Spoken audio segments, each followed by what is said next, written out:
சமூக அறிவியல் பாடத்தில் நம்ம மேகங்களை பற்றி படித்தோம். மேகங்கள் 4 வகைப்படும். இப்போ ஒவ்வொரு மேகத்தை பற்றி நீங்கள் தெளிவாக சொல்லணும். சொல்கிறீங்களா? சொல்லுப்பா.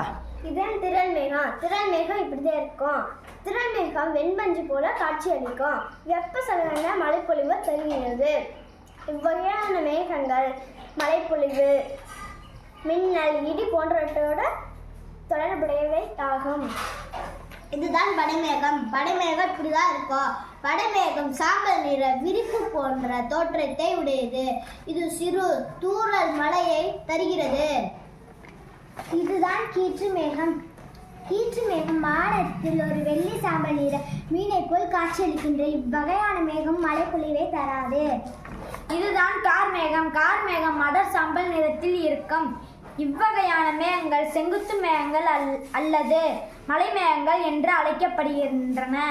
இவை பலத்த மழையை தருகின்றன.